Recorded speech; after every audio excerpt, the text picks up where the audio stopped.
Have you ever wondered why someone who claims to love you seems perfectly content watching your relationship drift into mediocrity, never pushing for deeper connection or meaningful change? The answer lies in something called status quo bias, and when it comes to how avoidants use this psychological trick to keep you stuck, the results can be devastatingly effective. This isn't just about someone being lazy or uncommitted.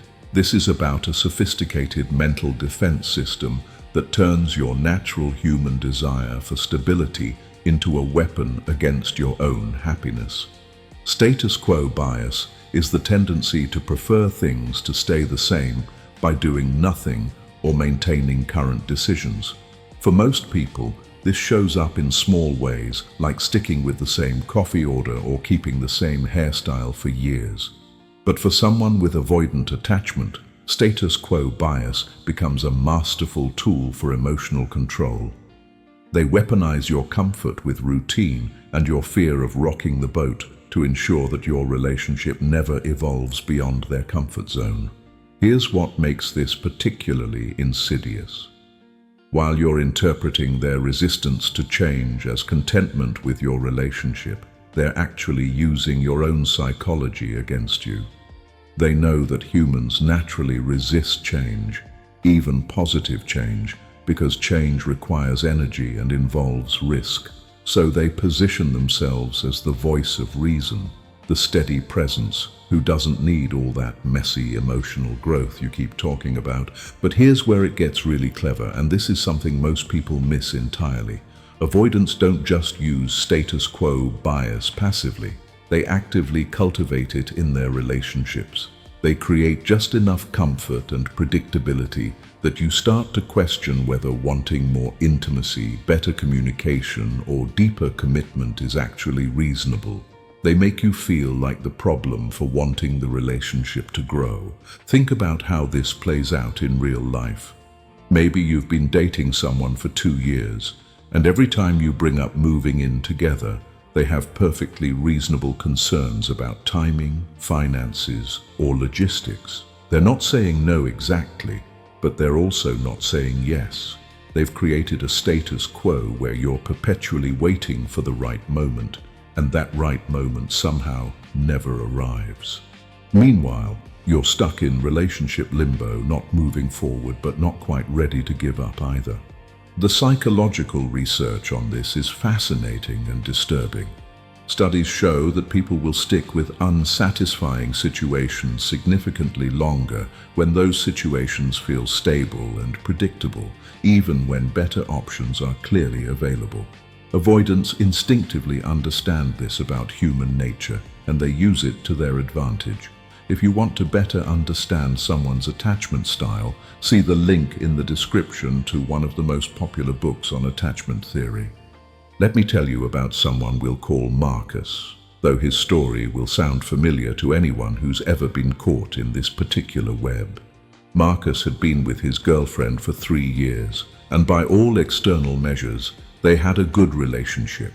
They rarely fought, they had similar interests, and they generally enjoyed each other's company. But there was something missing, something that his girlfriend, Sarah, kept trying to name but could never quite articulate. Sarah would bring up conversations about their future, about deepening their emotional connection, about sharing more vulnerable parts of themselves. Marcus would listen thoughtfully, nod in all the right places, and then somehow the conversation would end without any real resolution or commitment to change. He had perfected the art of appearing engaged while actually giving nothing. This went on for months, with Sarah feeling increasingly frustrated but unable to pinpoint exactly what was wrong. Here's where the story takes an interesting turn, because Sarah started to internalize Marcus's resistance as her own shortcoming. She began questioning whether her needs for emotional intimacy were excessive. She wondered if she was being too demanding or if she should just be grateful for the stability they had. Marcus never explicitly told her these things, but his consistent pattern of maintaining the status quo sent that message loud and clear. The breakthrough came when Sarah realized that Marcus wasn't just passively resistant to change. He was actively working to prevent it. When she would suggest couples therapy, he would agree in principle but somehow never follow through on scheduling. When she would try to have deeper conversations, he would redirect to safer topics. When she would express frustration with their lack of progress, he would reassure her that everything was fine, just as it was. But here's what Sarah discovered that changed everything, and this is where the story gets really revealing. Marcus wasn't avoiding change because he was satisfied with their relationship. He was avoiding change because deeper intimacy terrified him. The status quo wasn't serving their relationship, it was serving his need to feel safe and in control. Every time Sarah pushed for growth, Marcus experienced it as a threat to his emotional security, so he would unconsciously deploy every tool in his psychological arsenal to maintain the familiar distance. The turning point came during what seemed like an ordinary conversation about vacation plans. Sarah suggested they take a trip somewhere new and adventurous, something that would push them both out of their comfort zones and create shared experiences. Marcus's response was telling. He immediately began listing all the practical reasons why their usual beach destination made more sense. Cheaper flights, familiar hotel, less planning required. All perfectly reasonable arguments that completely missed the point Sarah was making about growth and shared adventure. That's when Sarah realized that Marcus wasn't just resistant to changing their relationship. He was resistant to changing anything that might require him to show up differently or feel things more deeply. The vacation was just a symptom of a much larger pattern. Every aspect of their relationship had been carefully calibrated to maintain his comfort zone, and any deviation from that formula was met with subtle but persistent resistance. Now, you might be wondering how someone can be so strategic about avoiding growth without even realizing they're doing it. And this is where attachment theory becomes crucial to understanding the full picture. For someone with avoidant attachment, maintaining the status quo isn't a conscious strategy. It's an unconscious survival mechanism that developed in childhood as a way to cope with emotional unpredictability or neglect. These individuals learned early that change often meant disappointment, abandonment, or emotional overwhelm. So their nervous system developed an exquisite sensitivity to anything that might disrupt their carefully constructed sense of safety. When you understand this background, their behavior starts to make more sense, though it doesn't make it any less frustrating to deal with. The avoidant person isn't necessarily trying to hurt you or control you, though the effect is the same. They're trying to protect themselves from what feels like existential threat, even when that threat is actually just normal relationship growth. Here's what makes this particularly challenging for their partners. The avoidant person's resistance to change often comes packaged in reasonable-sounding arguments and seemingly mature perspectives. They position themselves as the practical one, the stable one, the one who doesn't need constant drama or upheaval.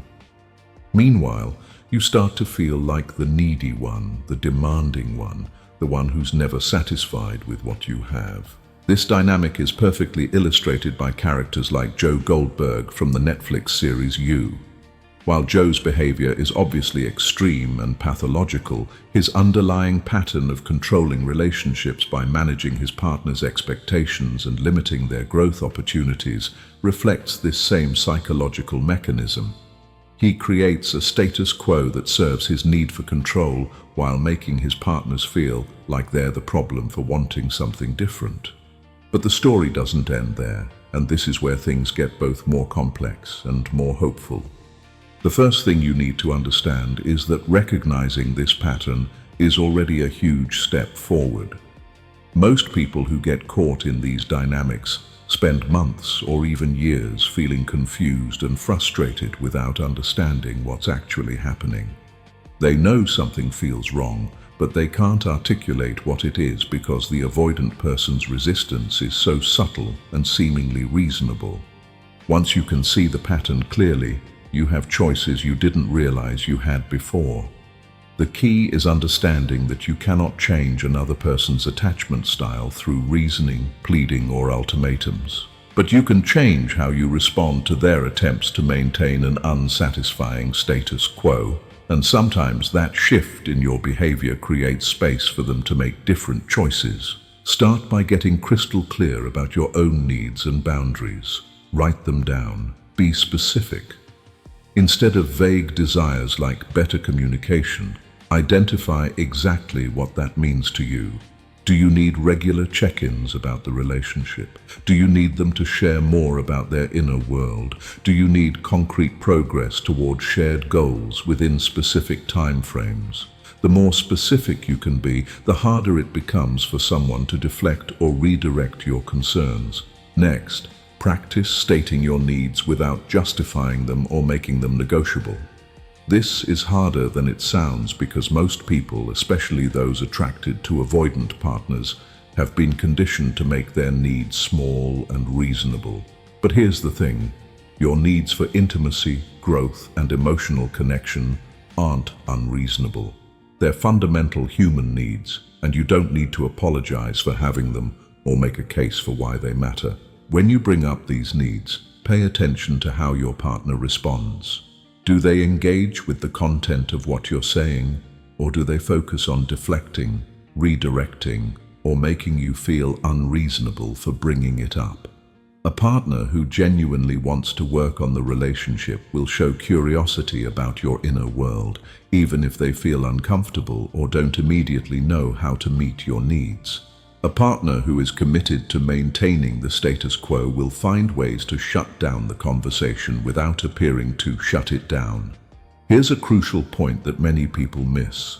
You cannot logic someone out of their attachment patterns, but you can stop enabling those patterns.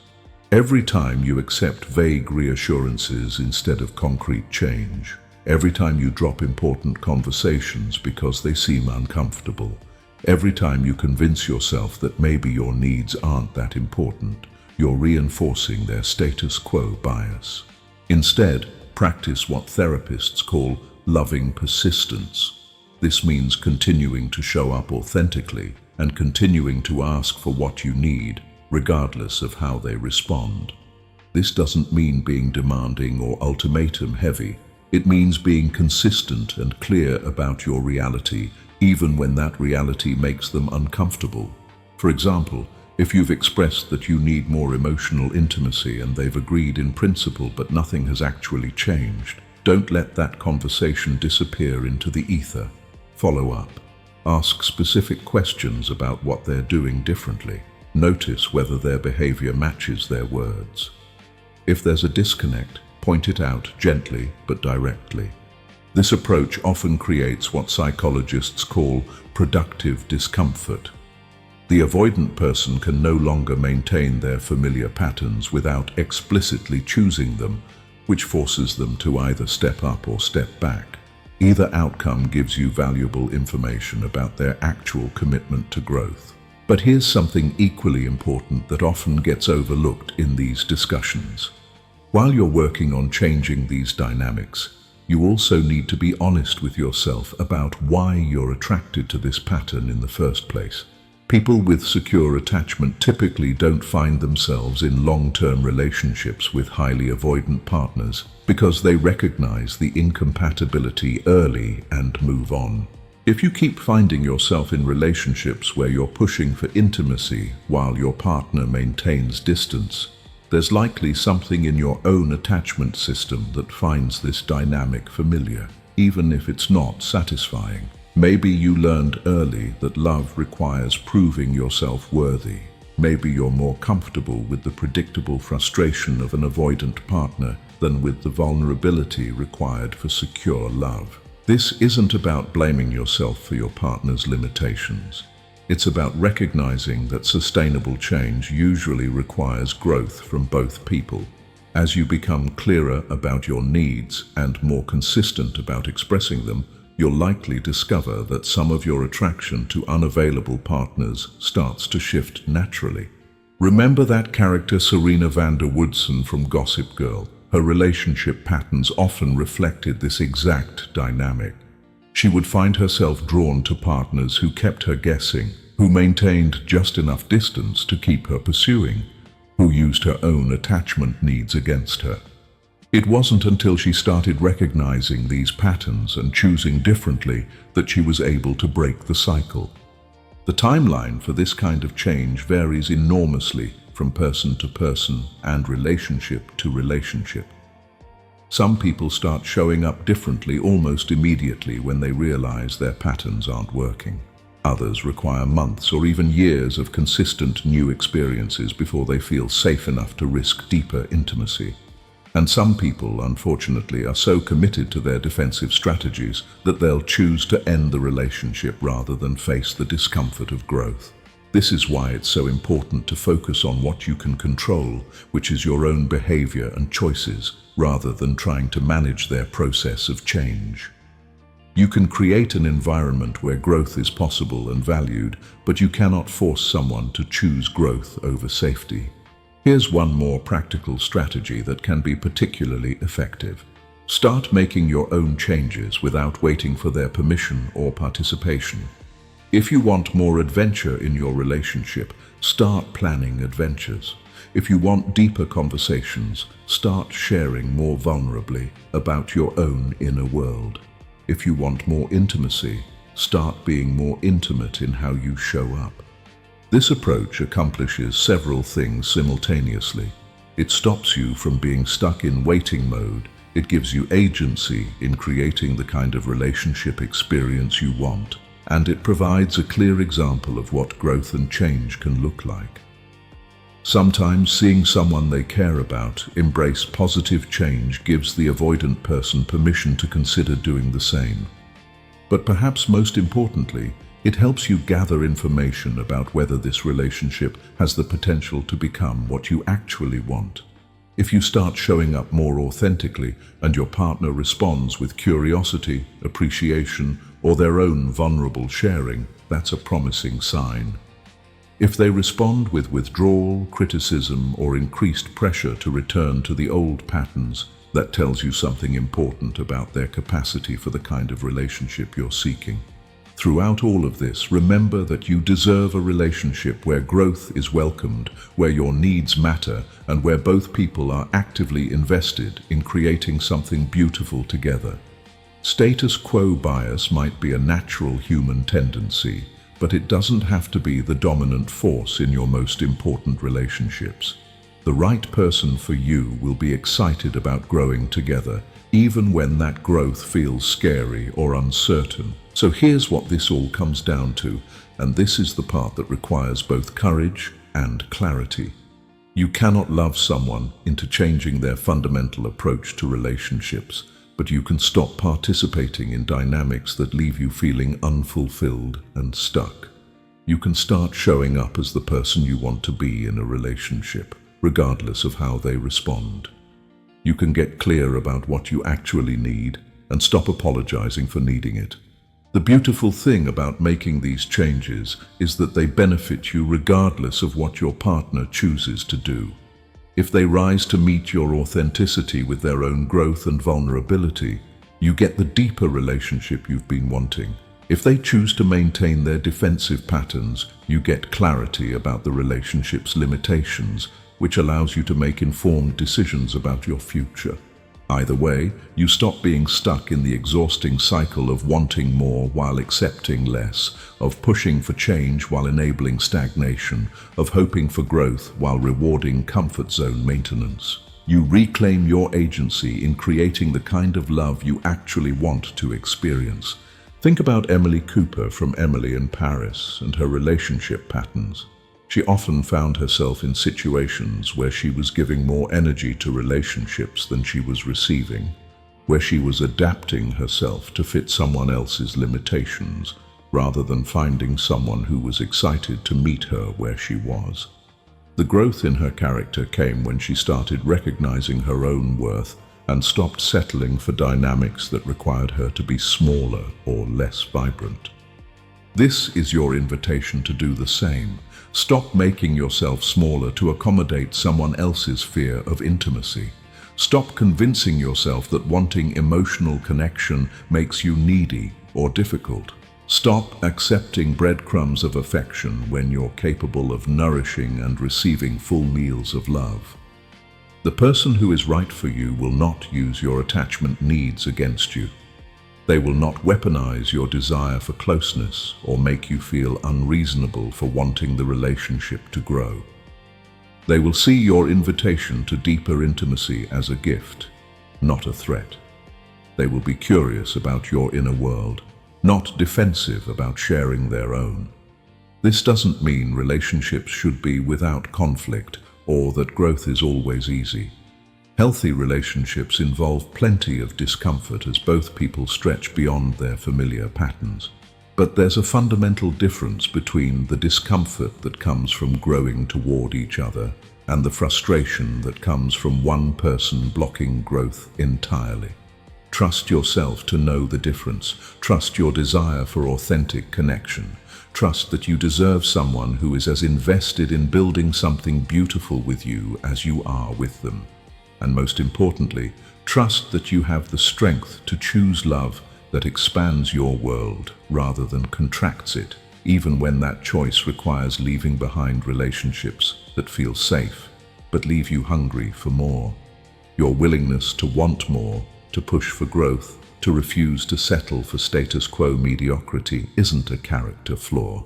It's a sign that you understand what relationships can be at their best, and you're brave enough to hold out for that kind of love. That courage will serve you well, whether it transforms your current relationship or leads you toward one that's worthy of everything you have to offer. Thank you for watching. If you want to learn how to better understand avoidance, relationships, and psychological biases, then subscribe to our channel, because you deserve beautiful relationships.